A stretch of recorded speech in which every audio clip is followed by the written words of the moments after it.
Hello, friends. So it is about 1 o'clock in the morning on Saturday night, Sunday morning.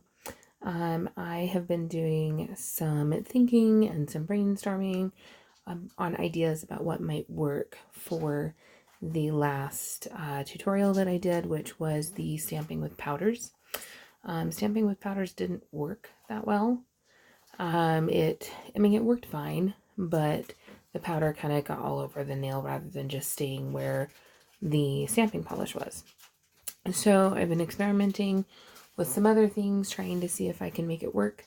And I thought, I heard somewhere that if you use a top coat and you let it dry for a while before you stamp on your nail with the polish or with powder, that it works better. Well, I have several top coats, as you can see. So I thought, well, which one would work better? So I thought, why not experiment and try? So I actually have all of my top coats that I have. I have C&D Vinylux.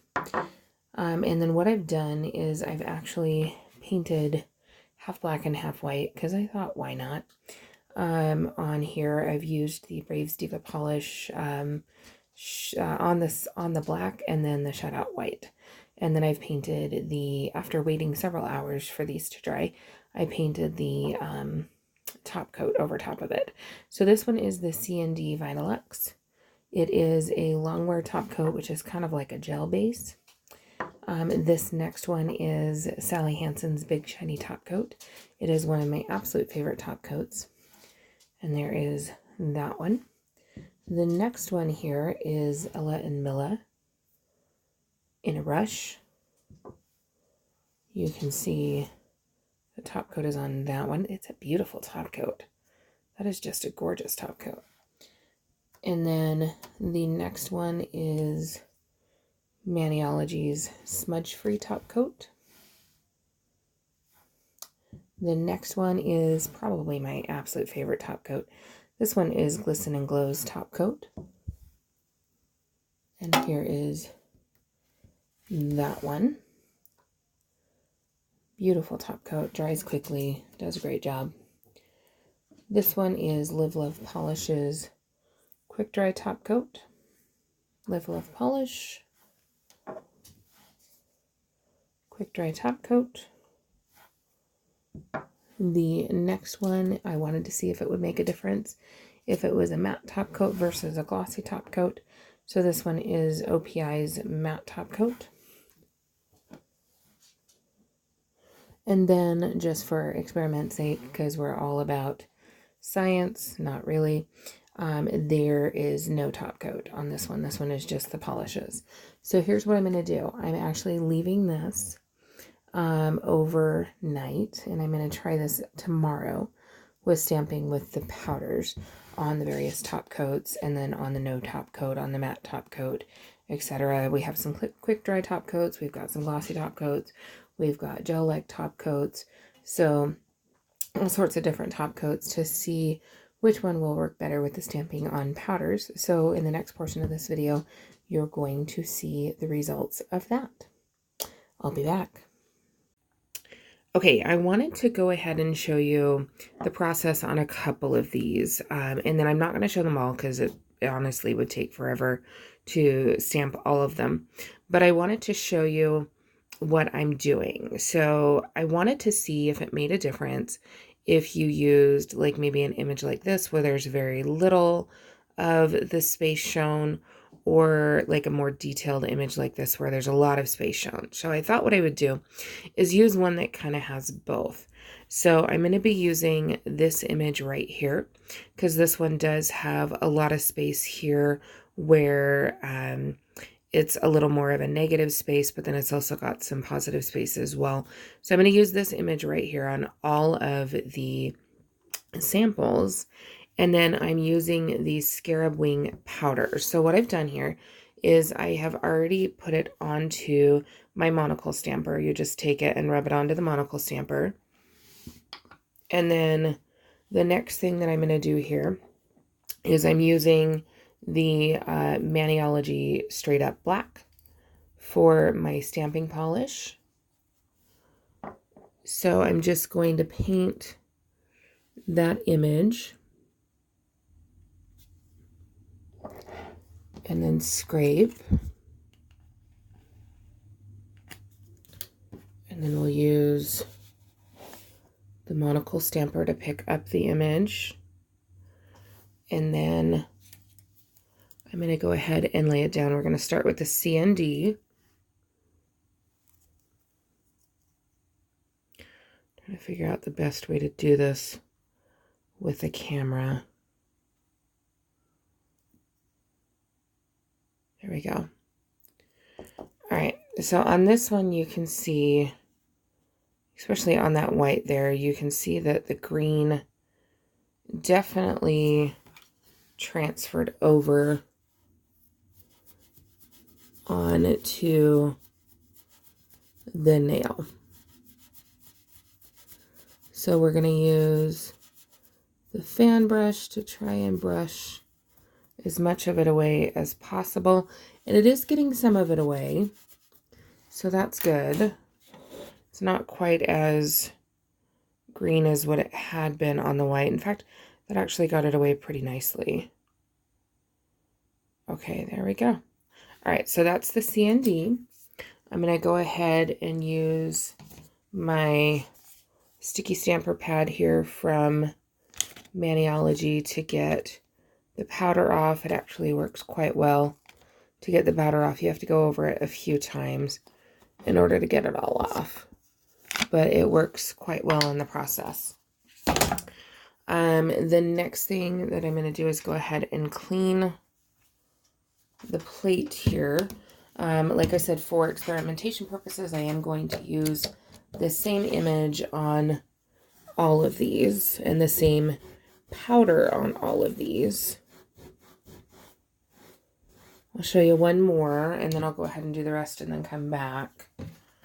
All right, so we're going to take the monocle stamper and we'll put the scarab wing powder on it.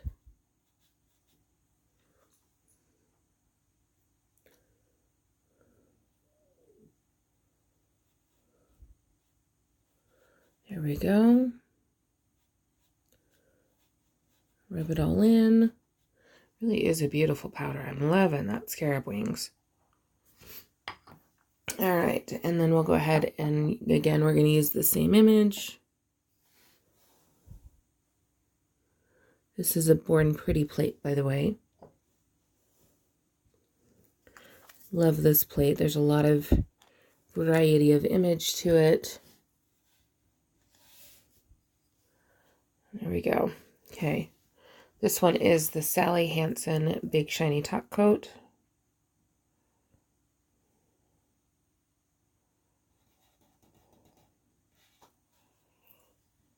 There we go.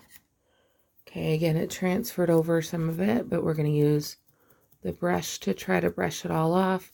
Having the top coat on it definitely makes it easier to brush the powder off. So I think that might be the trick, is having a top coat, because there's two of them here and it doesn't seem to make a difference on the two top coats. Color wise, I think it makes a difference. The CND seems to be more of a darker, richer green, and then the Sally Hansen's making it a little more of a lighter green. But they really kind of went over well on both. And the brush is brushing it off nicely on both. So I'm going to go ahead and continue doing this and see, does it make a difference on the top coat? Is having a top coat key? I'm interested to see what it's going to look like on the one with no top coat and the one with the OPI matte top coat. So we'll see. I will be back.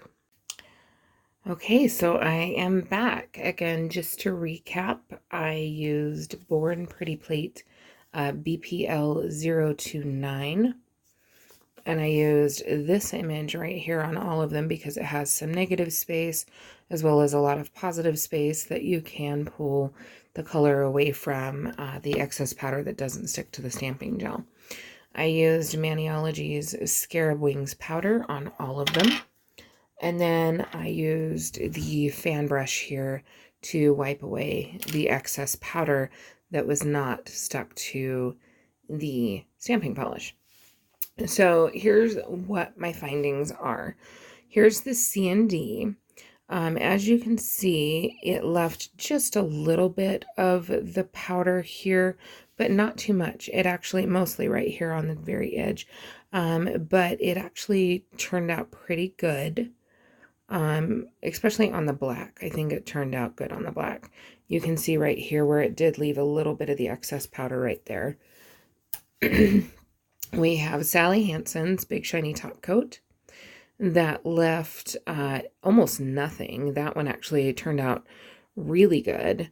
As you can see, there's not much excess powder there at all. So that one definitely worked out well. This one is Ella and Milla. Ella and Milla left almost no excess powder. This one is Maniology's Smudge Free Top Coat. This one, again, left almost no powder, but it did smudge a little bit of the powder that was left. If you can see here, there is a little more green. It's not as white on the white. It's got a little bit of a green tinge to it. So the powder that didn't stick to the stamping polish did smudge a little bit on the Maniology. So that shows me it does kind of depend on the top coat that you use. This one right here is the Glisten and Glow top coat, which actually I think turned out the best. There is absolutely no excess powder anywhere on here. It turned out absolutely beautiful. So this also tells me that it does just depend on the top coat that you use as to how much smudging there is. This one is the Live Love Polish. This one has a little bit of smudging on it, but not much. It actually turned out pretty good.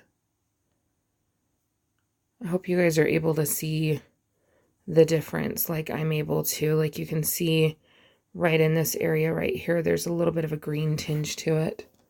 The OPI matte top coat, you can definitely see that there's green tinge to the white there. And you can see, especially on the black, I don't know if you can see, but there's a bunch of speckles there. Sorry about all of the throat clearing. I try not to do that, but I'm still sick. And it's like, we're going on week 7 here. This is ridiculous. But you can see some of the excess powder speckled throughout on the black. So definitely not the matte top coat. And then this one is the one that has no top coat.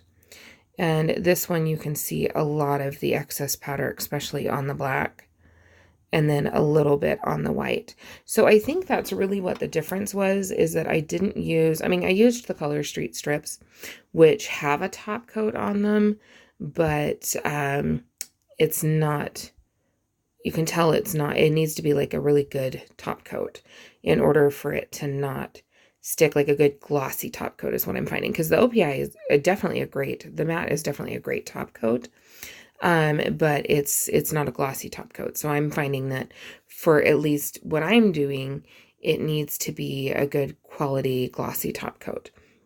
But there is the Nun, not as much excess powder on the white, definitely a lot of excess powder on the black though. And I did the same, I'll even go ahead and wipe here. So using the fan brush to just kind of wipe it off. And you can see there's still a bunch left. But really the one that I find worked the best was Glisten and Glow's top coat. So if you're wanting to do this type of a technique, stamping with the powders, it definitely is beautiful. Look at that. It's just nice and vibrant on the white. It's gorgeous on the black. I would highly suggest, at least from the experiments that I have done here, I would highly suggest that you use the Glisten and Glow top coat. So what I did was, again, I painted half white, half black using Brave's Diva Polish. And then I painted the Glisten and Glow top coat. I painted all of these top coats and then actually left it to dry overnight. It probably would work if you left it to dry just for a few hours. But for my purposes, I wanted to leave them all to dry for the same amount of time. So I left them to dry overnight. When last I left you, after I painted the top coats, I had painted the top coats actually at 11, and I filmed at 1, telling you what I had done. So I probably could have done it at that point, because they were all nice and dry, but I wanted to make sure that they were plenty dry. It is now 10:30 in the morning, so it's been almost 12 hours of the top coat drying. But again, I find that really the best one, because you can kind of see the difference here. I don't know if you can tell, but there's a little bit of, especially right here, there's a little bit of green streaking right here.